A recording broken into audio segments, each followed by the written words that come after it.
Hello, welcome back to another Talks. Today's video is about Charlie and the Great Glass Elevator, written by the famous British author Roald Dahl. I've already done a video on the first part of this book, that is Charlie and the Chocolate Factory.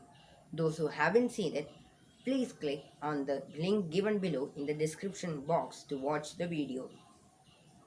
In that book, it was told that Mr. Willy Wonka and Charlie had accidentally gone out of the earth. That is, they had to break in through the roof of the chocolate factory in order to get inside it. So, in their elevator, they went high and high and high, and accidentally they just went out of the earth and they started revolving around the earth like a satellite. That was where the first book stopped. Now this book starts from there.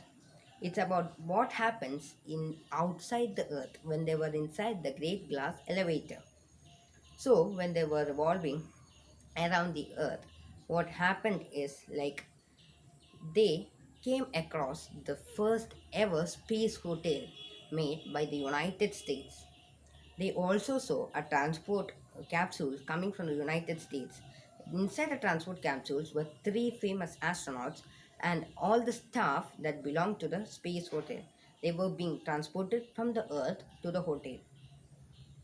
The people in the transport capsule saw them and thought that the great class elevator was another spaceship sent by an enemy country in order to break out their space hotel.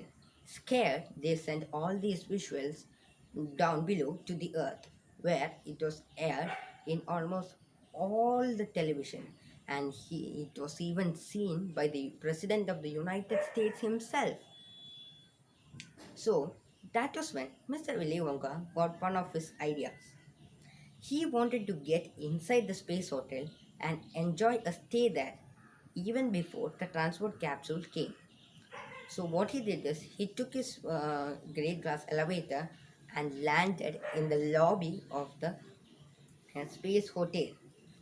They got inside, and that was when they heard a voice, the voice of the President of the United States. The president asked them to leave out immediately and also told that if they didn't do it, they would take action on them. So, Miss Willy Wonka started to speak in a made up language. He told many made up words that I don't even know what's the meaning of those words, but he told two words, Mars and Venus. Hearing this, everyone in the earth thought that they were aliens who were coming from Mars and Venus.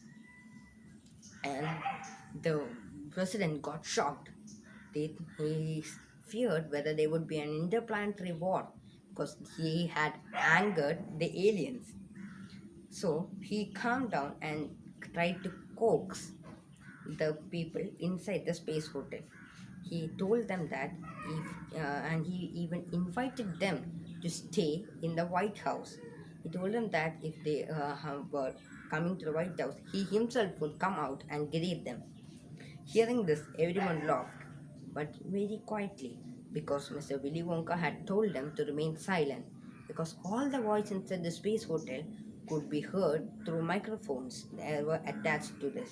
These microphones had speaker outlets in the earth, so everyone could hear what they said. So they kept quiet. No one could see them, but they all could hear them. That was when Grandma Josephine gave a loud scream. You know what she saw? She saw the vermicious knits, the most evil creatures that existed in the universe. Mr. Wonka knew that they were vermicious knits and asked all of them to run out. They all ran out and got inside the great glass elevator and went back. They started revolving around the earth at a very fast pace. At last, got rid of them. But I told you that they were revolving. So when they came back to the location where the space hotel was present, they saw that the people in the transport capsule were also attacked by these vermicious knits. They got scared and they found out that only the three famous astronauts were present in the transport capsule. All others were gulped down by the vermicious knits. So, Mr. Willy Wonka took his great glass elevator and went there. They attached the transport capsule where the three astronauts were present to that great glass elevator and they towed them into the earth. The astronauts were dumbstruck. They didn't know what was happening. When they entered the Earth's atmosphere, all the planets that were following them burned and turned into shooting stars. And Mr. Wonga explained that we do not see meteors that are coming down from the atmosphere. But what we see are the vermicious knits trying to enter the Earth's atmosphere. When they enter the Earth's atmosphere, they burn up and turn into shooting stars. And you also explained that they were not shooting stars, instead, they were shooting knits. So, anyway, when they reached a safe place, Mr. Wonka just let them go. And luckily, those people landed in a very safe place. The people inside a transport capsule. And Mr. Willy Wonka and Charlie Bucket entered back into the chocolate factory. In the chocolate factory, there awaits an adventure for Charlie and his gang. To know more about the adventure, just read the book. To purchase the book, just click on the Amazon link given below in the description box. I just loved reading the book. And I also love Roald Dahl's way of writing. It's awesome. Roald Dahl has his own way of writing. Yeah, he doesn't follow all the grammatic rules and things, but we understand what he's writing. And he has a funny way to tell us what he means. So, with all his crazy ideas, we just get stuck to the book. I just love the book. The book was very interesting.